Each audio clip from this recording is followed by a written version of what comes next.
Hello and welcome to another video. I hope that you are all very well. Today I'd like to talk about meeting vehicles. What is meeting vehicles? And how can we judge whether there is enough room for us in the road? However, before I go on any further, I just want to say a big thank you to all our current subscribers, because without you guys, this video today would not be possible. If you're watching this channel and you're not a subscriber, well, you know what to do. Hit that subscribe button right now so that you do not miss out on our future videos. Let's get started, shall we? A meeting situation occurs when there is not enough room in the road for two vehicles to pass at the same time. So one of them has to give way to the other one. In other words, they usually have to stop and meet the oncoming vehicle. That's where we get the name from, meeting vehicles. Many drivers, not just learner drivers, even experienced drivers, struggle in this area. So what we're going to do, we're going to start off with the very basics. Let's assume that we have a parked vehicle or a row of parked vehicles on our side of the road. This basically means that our lane is blocked. In order for us to proceed, we will need to cross over to the path of the oncoming vehicles. These oncoming vehicles have priority because it's their path, and we should avoid forcing them to slow down, swerve, or to stop. So therefore, we must do the giving way. When we do stop for the oncoming vehicle, it's not just a matter of stopping.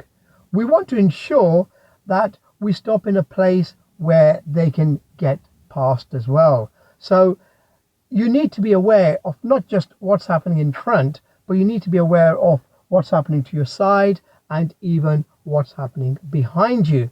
Because if you've stopped and there's a central reservation either behind you or to your side, then that vehicle, the oncoming vehicle, may not be able to get through or may struggle to get through.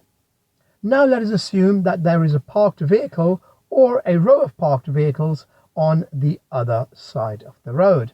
We're driving along, we've seen those parked vehicles, but at the same time we can also see that our lane, our path is clear.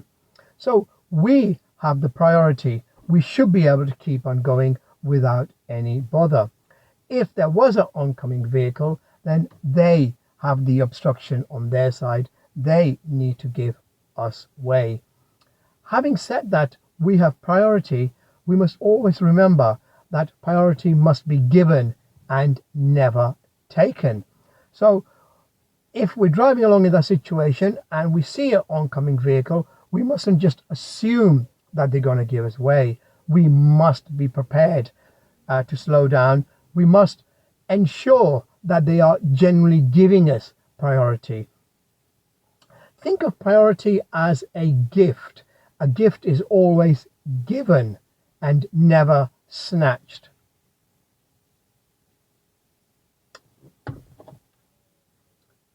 It's not just parked cars that cause a meeting situation. It could be an obstruction such as roadworks or even traffic calming measures like this.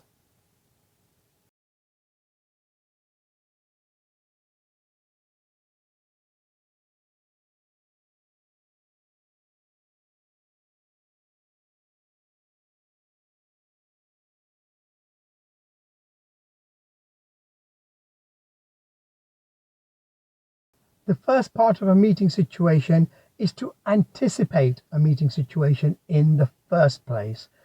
Watching out for road signs and road markings will help us to do this. So we want to be watching out for red triangles, warning signs, hazard warning signs. So signs such as road narrows on your side of the road, or even road narrowing on the other side of the road. We've got road narrows on both sides of the road. We have a priority sign. It's your priority. So we've got priority over the oncoming vehicles. We've also got the red circle, meaning no, you do not have priority.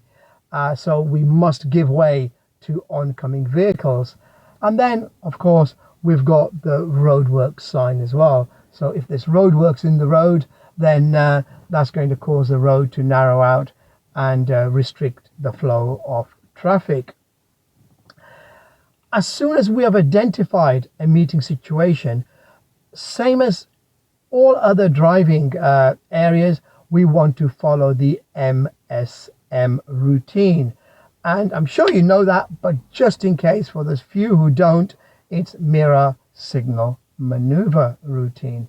So you're driving along, you've identified a vehicle, oncoming vehicle in a meeting situation. The first thing you want to do is check the center mirror. Check the center mirror and ease off the accelerator.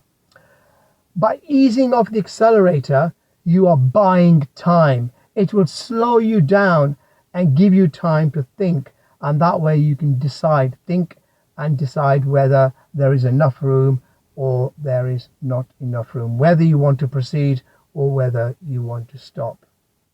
Let's assume that you've decided to stop. You've checked the mirrors, however, the left signal is not required. This is because the position of your vehicle, otherwise known as the holdback position, will act as a signal to other road users. The ideal holdback position is having your car half sticking into the road, but at the same time without going over the center line.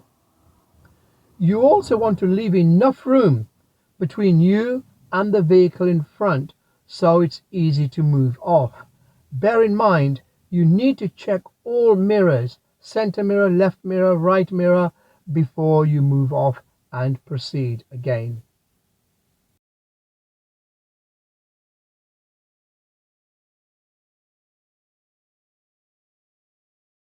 We have now spoken about parked vehicles or obstructions on our side of the road. We have also taken a look at parked vehicles on the opposite side of the road. But what would happen if there was parked vehicles on both sides of the road? Well, in that case, it's equal priority.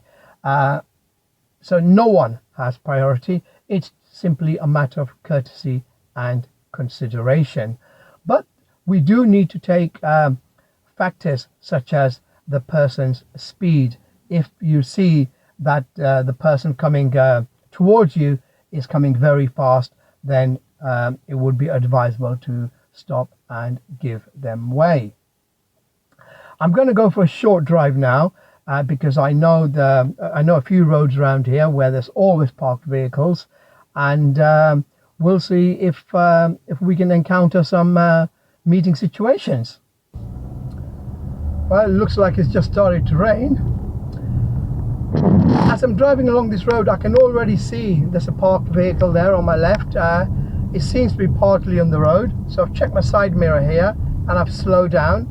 There is a vehicle coming, but because I've reduced my speed so much, I should be able to fit through. Generally speaking, we need to be at least a meter away from parked vehicles and the vehicle coming towards us. So we need a meter, as I said. In other words, a car door length. If we cannot leave a car door length, we need to slow down or even come to a stop. The less space there is, the less speed that there should be.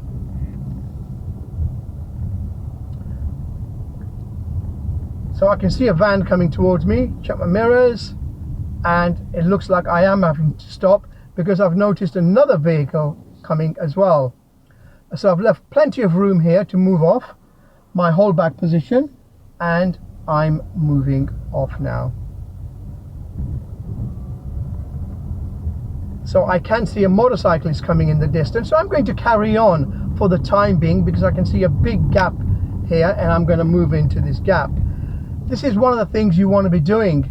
not just in a meeting situation, when any time you're driving down roads with parked vehicles on both sides, you want to be looking out for gaps between the parked vehicles. If the gap is on our side of the road, and we can then move into the gap and give way to the oncoming traffic. If the gap is opposite us on the other side of the road, we must not move into that gap. What we can do is to stop opposite that gap, so the vehicle coming towards us can move into that gap, and allowing us to proceed.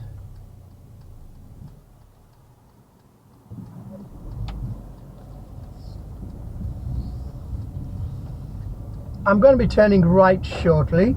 Now, anytime you're turning into a road, you need to be prepared to stop. We need to be looking out for hazards. So I can already see a parked vehicle there, and I may have to stop. So I've made sure it's clear before I've turned into the road. And again, there's parked vehicles on both sides.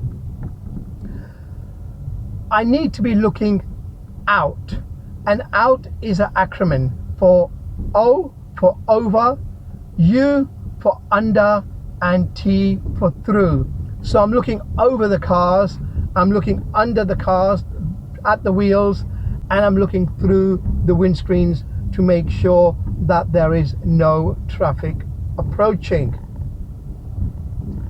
As I said earlier, the less space, the less pace, the less speed that there should be. And because my speed was very slow, I was easily able to stop for that vehicle without any issues at all. So as I said, at 30 miles an hour, it's a meter, which is approximately 3 feet. But if you've only got 1 foot of space, so if you've only got a third of a meter, then your speed should be 10 miles per hour, no more than that. So we've always got to have a space between us, a little bubble. And if you've only got a third of a meter on the left and a third of a meter on the right, I can see an oncoming vehicle, and I'm going to stop opposite this big space. No, he's going to stop for me, so I've made sure he stopped, and I'm going to proceed. Thank you very much. There's another vehicle coming, so the first thing I've done is check mirrors, and I've slowed down, leaving myself enough room to move off, and I've gone. There's a few more vehicles coming. I've got a sign here to say it's my priority, but there's no point me zooming through here just because I've got a sign saying it's my priority, because I could see that those vehicles were already committed. They were already on their way.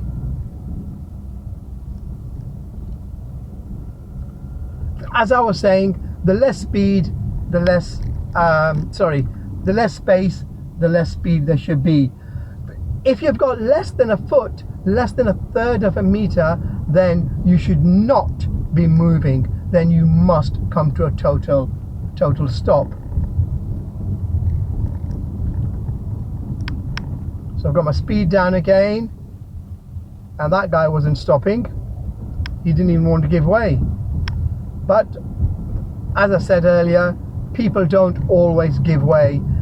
Just because it's your priority, it does not mean that you can just shoot off through the space, through the gap.